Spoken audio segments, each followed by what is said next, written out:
Barbara Altman, let's get something really clear here. 54% of the state budget goes to education, which is about $3.7 billion. That's a big number. Where is the money going? Now, the budget's put online. That's true. But the transparency of the budget isn't there. We don't know where each disbursement is going under this budget. Now, we all have to economize at home. We only have a budget to live on. If our boss tells us I have to cut back and I may have to give you, but I won't fire you, then we have to live on that. So that goes for everybody, including CCSD, including us as taxpayers. Where is our money going? We don't know, and why would we agree to that? Why would we cut anything unless we knew? Thank you. Ken Small, for the record. Well, I want to talk to you about money saving, and again, in the context of the overall problem.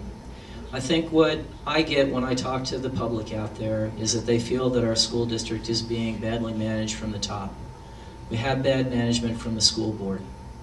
Lack of financial transparency is definitely a major part of it.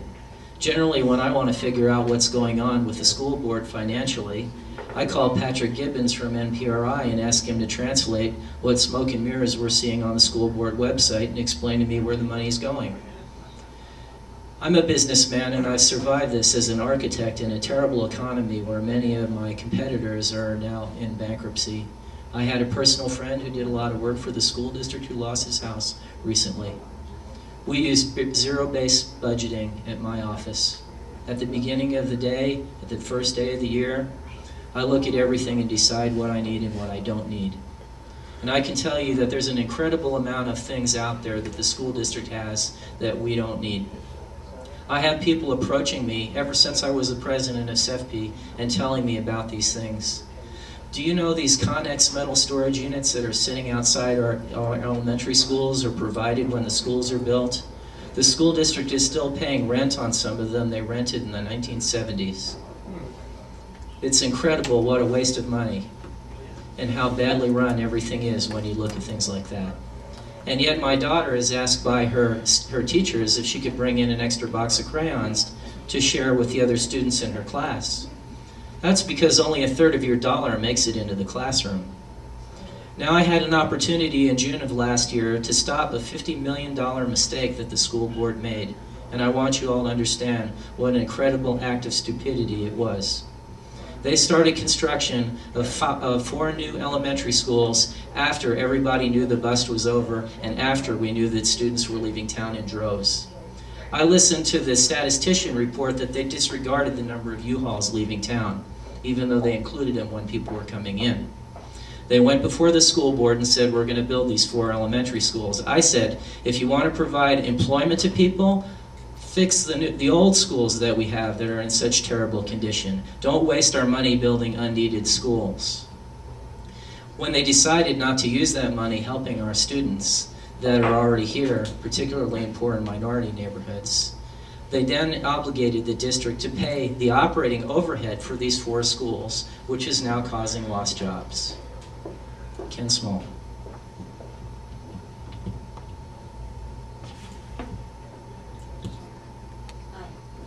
Nope. Try here too. Take a seat. I know all of you. I just want everybody and the listeners to know that. I've interviewed 2 on my show, and I've asked Mrs. Edwards to come on as well. My question is this. We are in such a crucial downturn right now concerning the budget cuts and everything else. I listen to the board meetings every week, or I had gone to all the board meetings. My question is this to the new candidates here and to Mrs. Edwards as the incumbent. I don't think at this point in time we really need new people coming in that are using training wheels.